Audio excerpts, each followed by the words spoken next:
On va passer, si vous voulez bien, parce que le temps avance, à la présentation du docteur Caroline Duret, qui est psychiatre libérale à Paris et qui va nous parler de la prise en charge des parents d'enfants et d'ados à comportement tyrannique. Donc, voici la première diapositive. Est-ce que le micro est ouvert? Bonjour, est-ce que vous m'entendez? Très bien, merci. Vous m'entendez? Bon, Oui. écoutez, bonjour à tous. Je suis ravie de participer voilà, à cette première réunion qui est passionnante. Et donc, merci à l'association REACT, aux intervenants et à tous les parents voilà, qui sont là et très impliqués. Donc, je me présente, je suis psychiatre pour adultes. Et il y a une douzaine d'années, j'ai décidé de spécialiser ma pratique clinique dans la guidance parentale.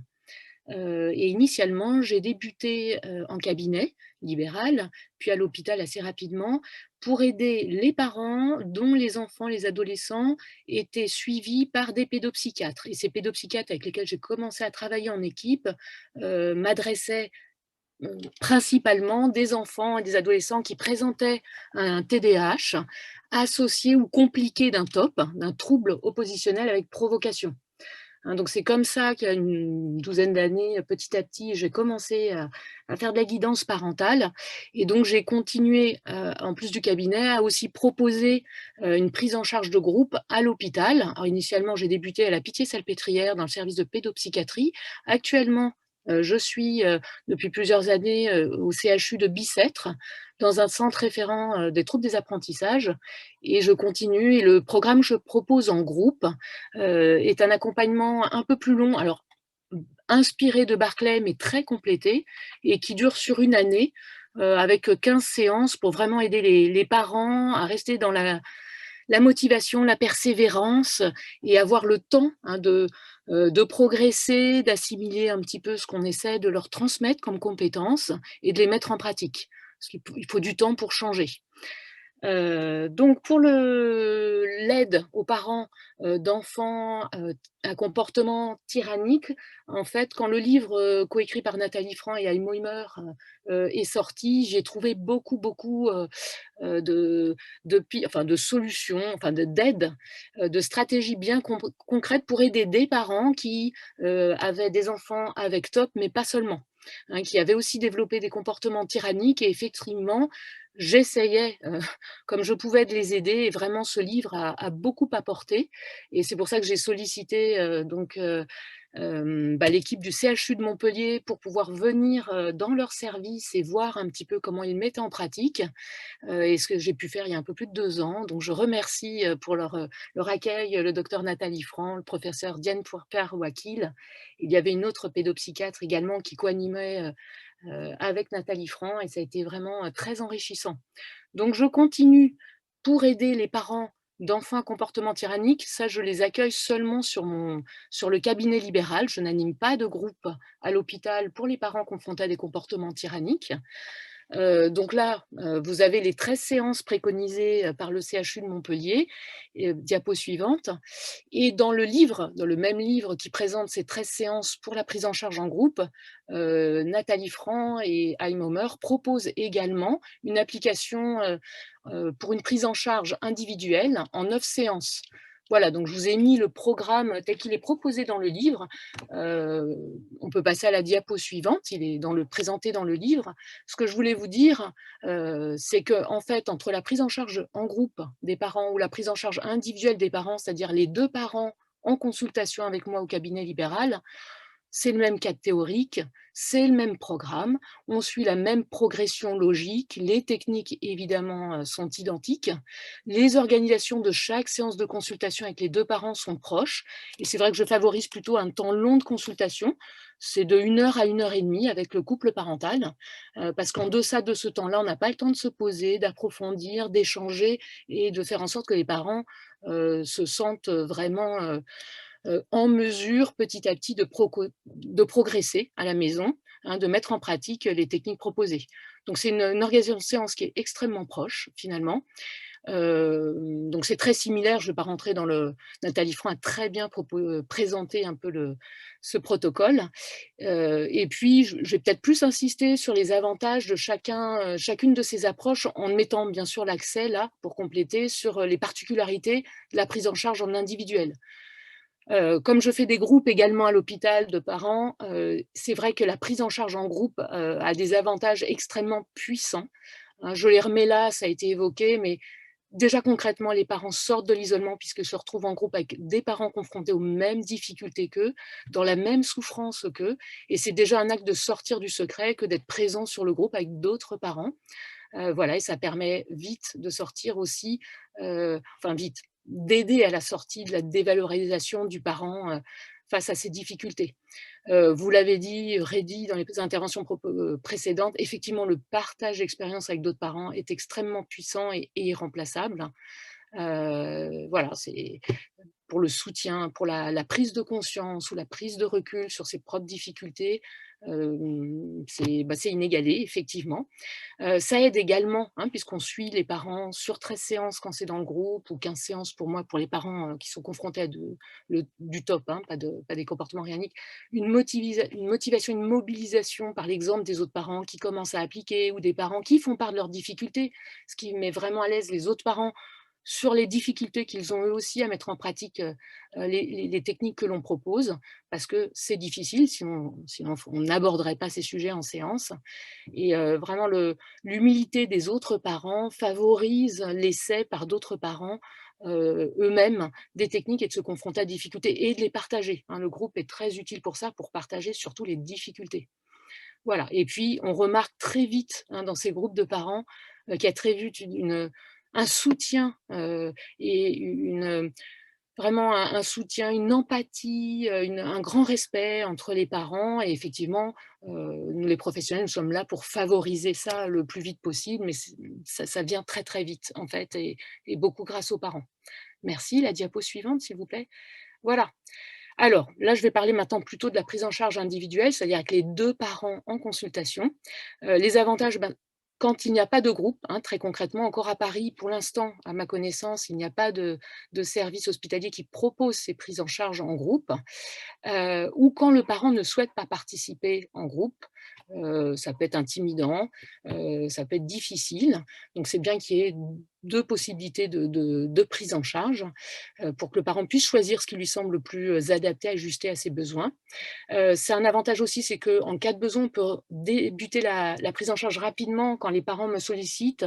Je passe un petit temps au téléphone avec eux pour évaluer un peu le degré d'urgence, de souffrance, pour voir si je mets en place une consultation assez rapidement dans les 2-3 semaines, ou voilà, s'ils peuvent attendre, hein, un peu. L'avantage aussi de la prise en charge individuelle, c'est qu'on va m'en faire une prise en charge sur mesure.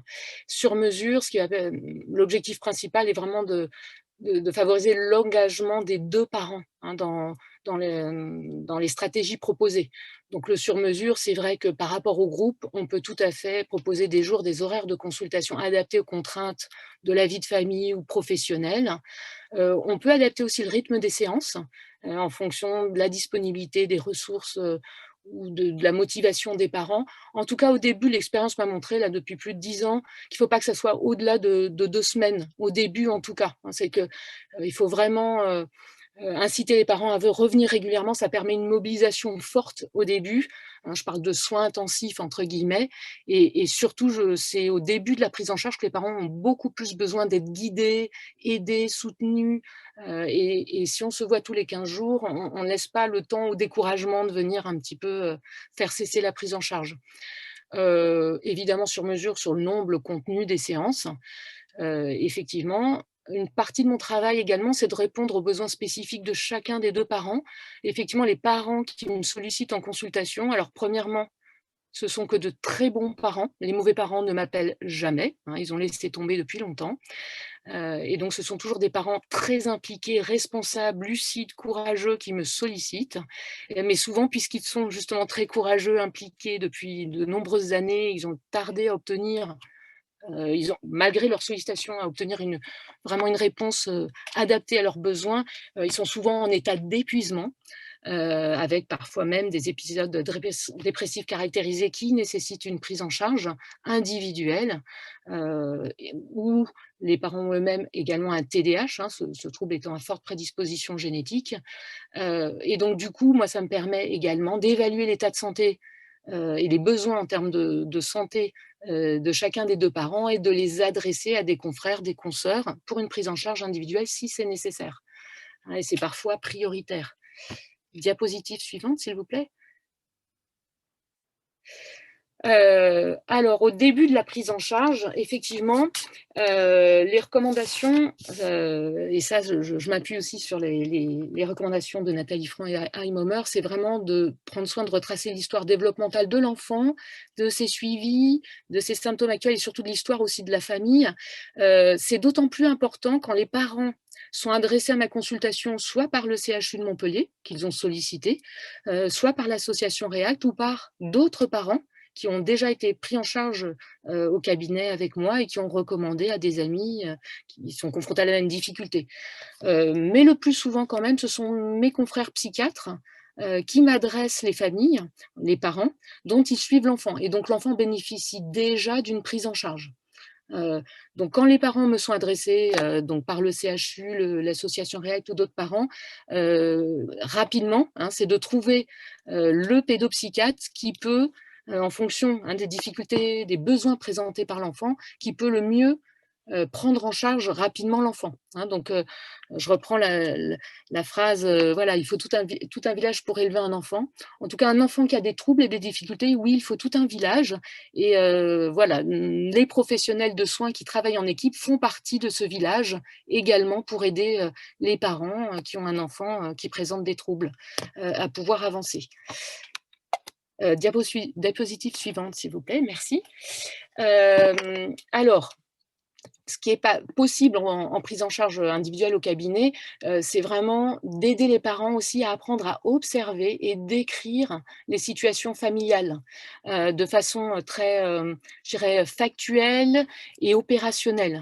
Hein, donc, ça me permet de… C'est très riche en informations pour moi, pour comprendre les besoins et puis vraiment ajuster toute l'aide que je vais donner et puis hiérarchiser un petit peu les apports que je peux donner pour répondre aux besoins. Et ça permet aussi d'utiliser les exemples qui sont fournis par la famille ensuite pour illustrer, expliquer les stratégies du programme REACT.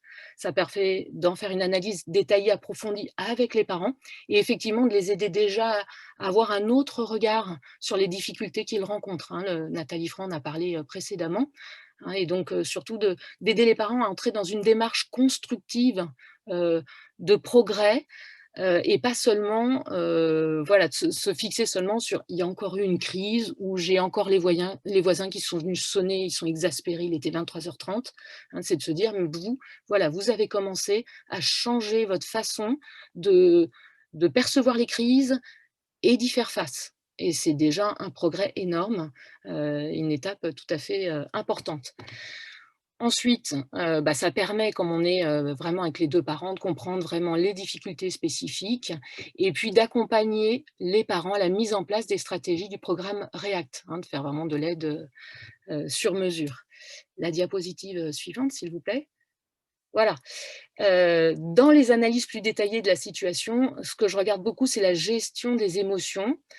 Comment le parent gère ses propres émotions et comment l'enfant, alors a du mal à gérer ses émotions, hein, on l'a dit, ces enfants ont souvent un problème de régulation des émotions, mais c'est aussi comment le parent réagit face aux émotions de son enfant, hein, qui sont absolument ou très rarement régulées. Voilà, donc ça, ce sont des séances qui peuvent être vraiment spécialisées sur les émotions, on va dire, pour pouvoir aider les parents à progresser voilà, dans la gestion des émotions, puisque tant que les parents sont en difficulté pour gérer leurs propres émotions ou pour accompagner les émotions non régulées de leur enfant, ils ont du mal à mettre en place les stratégies conseillées. Ça permet aussi, hein, quand on est seulement avec 2 parents en consultation, d'analyser aussi les désaccords entre les parents au sujet de l'éducation, hein, et d'aider les parents petit à petit à entrer dans une discussion constructive et aussi je le développe un peu plus tard, de renforcer l'alliance coparentale ou parentale entre les 2 parents. Voilà, alors j'insiste, ce n'est jamais une thérapie de couple, hein. On reste dans la guidance parentale. Donc si les problématiques de couple, sont vraiment, un obstacle pour investir, le programme REACT, à ce moment-là, j'oriente les parents vers un confrère, thérapeute de couple, si cela est nécessaire. Voilà, ça permet aussi, d'aider les parents à mettre en place concrètement les stratégies, pour sortir de l'hyper-accommodation, et je n'hésite pas à aller avec eux dans les détails de l'organisation de la vie familiale, de la mise en place d'emploi du temps, hein, ce que j'appelle moi les stratégies proactives, et c'est ce qui a été présenté, auparavant. Effectivement, il y a des situations, régulièrement, qui reviennent et qui dégénèrent très vite en crise. Donc toutes ces situations qui ont été observées et rapportées par les parents, eh ben, on met en place ensuite, dans une démarche très constructive, des stratégies proactive pour ne pas se retrouver fort dépourvu quand la crise fut venue, hein. Donc effectivement, dans cet esprit-là, on regarde un peu les emplois du temps, les aménagements de la maison, qui peuvent être nécessaires, comme un verrou sur une porte, par exemple pour la fratrie quand, un enfant fait une crise, la fratrie peut, tout à fait se réfugier rapidement dans sa chambre en fermant un verrou, et j'insiste, c'est important, le verrou doit pouvoir être ouvert par une clé par le parent à tout moment, hein. Donc on va dans ce détail-là pour que les parents puissent toujours, comme ça le parent, sachant que la fratrie est à l'abri, peut du coup se concentrer sur les stratégies, du programme REACT, et n'a plus l'inquiétude, l'appréhension de savoir que les autres enfants pourraient subir la violence de l'enfant qui est en crise à ce moment-là. Effectivement, on détaille aussi les besoins de la fratrie, pour dépister d'éventuels troubles également chez les fratries, parce que, et c'est bien compréhensible et bien, légitime, les parents sont souvent accaparés par l'enfant qui présente des comportements tyranniques, et du coup, ils ont beaucoup plus de mal, ils ont moins de temps, et c'est compréhensible, pour aussi être à l'écoute des besoins de la fratrie. C'est quelque chose qu'on peut explorer également, en consultation, et puis orienter éventuellement ces enfants, vers des professionnels. Voilà, et puis, avec les 2 parents, on peut hiérarchiser les objectifs, hein, ce qui est et avancer pas à pas. Donc ça me permet aussi, avec les parents, de réfléchir, et j'insiste sur le fait que, les séances sont vraiment, un travail d'équipe à 3. On est 3 à réfléchir ensemble, les 2 parents et moi. Voilà. La diapo suivante, s'il vous plaît. Le point aussi où j'aide particulièrement les parents, c'est à passer à l'acte, entre guillemets, pendant la consultation, parce que parfois les parents sont épuisés, donc je les adresse si nécessaire à un confrère, mais le quotidien, le poids du quotidien fait que souvent c'est difficile pour eux de trouver l'énergie, la disponibilité pour le faire, et la consultation est un lieu tout à fait, adapté pour passer à l'acte à ce moment-là, quand c'est nécessaire. Hein, je pense que ça fait tout à fait partie de l'aide, que je souhaite apporter aux parents. Donc on peut constituer le réseau de soutien ensemble pendant une consultation. Comme c'est préconisé également dans le livre, coécrit par Nathalie Franc et Haim Homer, je reçois en consultation des membres du réseau de soutien, avec les parents, présence des parents toujours bien sûr. Heu, J'aide également par la description vraiment, précise, objective des situations familiales. Ça me permet d'aider les parents à repérer leur propre comportement d'hyper-accommodation. Parce que souvent ils ont été mis en place de façon très insidieuse, progressive, et depuis des mois, voire des années. Et les parents n'en ont plus conscience, et c'est pas toujours facile de le repérer. Pareil pour les processus d'escalade, hein, donc j'ai un questionnement, ciblé, qui explore un petit peu en finesse. Voilà, on peut tout à fait rédiger ensemble la lettre de déclaration. Souvent les parents, je les incite à commencer avant, à faire, leur premier jet, hein, de lettre de déclaration, et je leur propose ensuite d'en discuter, qu'on la finalise ensemble en consultation, et souvent je leur, propose des lettres d'autres familles, hein, qui sont venues avec moi au cabinet, des lettres évidemment anonymisées. Donc je leur présente souvent 2-3 lettres qui sont proches de leurs difficultés, hein, et donc du coup, là, c'est un moment où ils se disent: «Ah oui, il y a d'autres parents comme nous» et cetera. Alors, ça n'a pas la puissance d'une prise en charge en groupe, mais tout de même, quand ils voient les lettres que d'autres parents ont écrit dans des situations très proches de la leur, voilà, ça les aide aussi à comprendre qu'ils ne sont pas tout seuls. J'ai oublié de le dire au tout début, systématiquement, quand des parents me sont adressés parce qu'ils sont confrontés à des comportements tyranniques, systématiquement, je leur donne les coordonnées de l'association React et je les encourage vivement à aller sur le site et je leur donne également les références du livre coécrit par Nathalie Franc et Heim Homer parce que c'est un très bon soutien, complément aux consultations individuelles et surtout, je les encourage à faire circuler, voire à prêter ou racheter des livres aux membres du réseau de soutien, hein, ce qui permet vraiment de partager les informations, les ressources par les parents avec leur entourage. Voilà, bien sûr, en consultation, on fait très attention à se fixer des objectifs pour prendre soin de soi et ça commence par la prise en charge voilà, d'un éventuel épisode dépressif, d'un burn-out parental, et ensuite les autres soins de santé, et ensuite, assez rapidement, voilà, des moments de répit en essayant de voir comment ils peuvent, puisque l'enfant à comportement tyrannique souvent se comporte bien à l'extérieur de la famille, confier pour un week-end, une journée, cet enfant dans une famille amie, pour que les parents puissent prendre un peu de repos et de répit pour eux-mêmes. Voilà, et puis je les aide à s'engager vis-à-vis de moi, évidemment sans obligation de résultat, mais c'est pour les motiver un petit peu plus. Voilà, ensemble, on convient d'objectifs pour la prochaine séance en consultation. Et on reprend ensemble ce qui a pu être fait, les difficultés qui ont été rencontrées pour les analyser et puis voir comment les surmonter et continuer à avancer. La diapositive suivante, s'il vous plaît. Voilà. Là, je fais un petit peu un détail sur le couple coparental, je l'avais évoqué tout à l'heure. Parfois, on n'a pas le même niveau d'implication, de motivation chez les deux parents. Hein, donc, j'ai souvent un parent très impliqué qui m'a sollicité et qui arrive à faire venir l'autre parent. Donc, j'ai une attention particulière, bien sûr, pour l'autre parent, parce qu'il a souvent besoin d'un peu plus d'aide au démarrage. Voilà, et j'essaye d'aider chacun des deux parents à mieux comprendre la difficulté de l'autre parent face aux troubles et aux comportements tyranniques de leur enfant, et aussi face aux difficultés que rencontre l'autre parent, soit pour s'affirmer plus, soit pour sortir de l'escalade symétrique ou complémentaire, soit pour sortir de l'hyperaccommodation. Et donc, on met même en place concrètement des stratégies de coopération et d'entraide entre les deux parents. Hein, je leur propose, je réfléchis avec eux. Et une stratégie vraiment importante, c'est, je parlais des émotions tout à l'heure, c'est aider le coparent à venir en aide à l'autre parent quand il voit que ce parent commence à s'activer émotionnellement sans vraiment en avoir conscience. Hein, c'est toujours très difficile de se rendre compte parce que ça va très vite. Hein, avec l'épuisement, le stress depuis des années, le parent peut être très vite débordé par ses émotions sans même s'en rendre compte. Et l'idée, c'est vraiment de construire vraiment une équipe coparentale forte et d'avoir, voilà, de venir tout de suite au secours de l'autre parent, proposer de prendre le relais et d'avoir même des signes un peu secrets entre parents pour indiquer à l'autre parent que stop, stop, stop, je vole à ton secours, cesse l'interaction avec l'enfant tout de suite. Et que ça soit bien accueilli par l'autre parent et pas comme tu me juges ou tu délégitimes mon autorité parentale. Hein, d'accord? Donc ça, c'est vraiment important de favoriser la meilleure alliance parentale possible, parce qu'il faut tout un village pour aider un enfant ou élever un enfant. Je pense qu'il faut au moins 2 parents et 2 parents qui vraiment, heu, agissent vraiment de façon très solidaire, ensemble. Ensuite la diapo suivante, s'il vous plaît.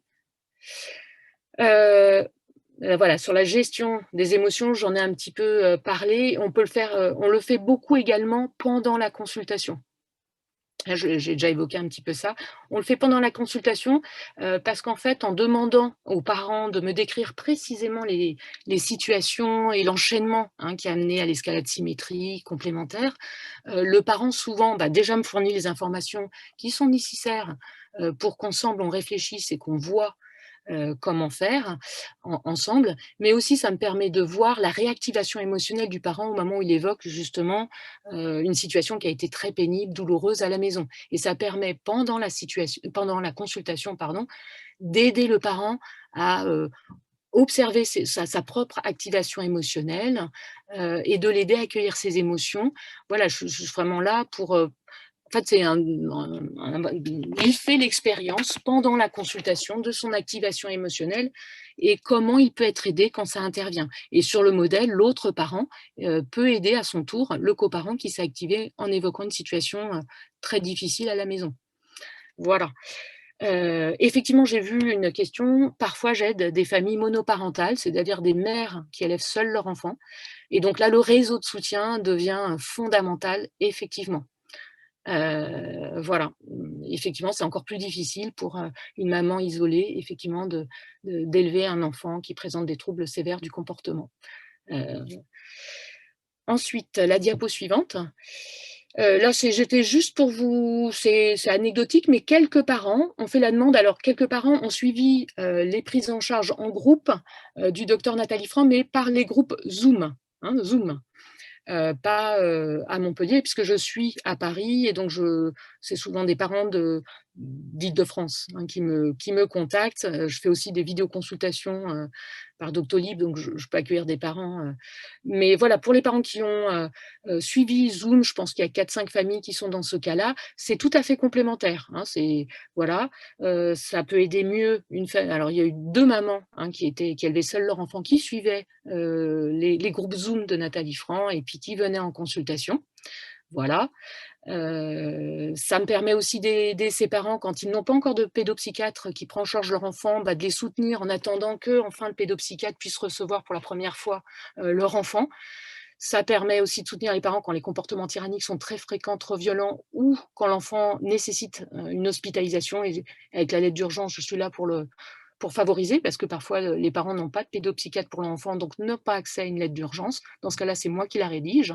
Et puis, de façon classique, j'aide en complément du groupe Zoom le parent là où il en a besoin. Diapo suivante. Je crois qu'on va s'arrêter là. Je vous remercie. L'objectif de tout l'aide que je souhaite apporter aux parents, c'est surtout favoriser l'appropriation des stratégies par les parents et leur autonomisation, pour que très vite ils puissent gérer de façon autonome à la maison les comportements tyranniques de leur enfant.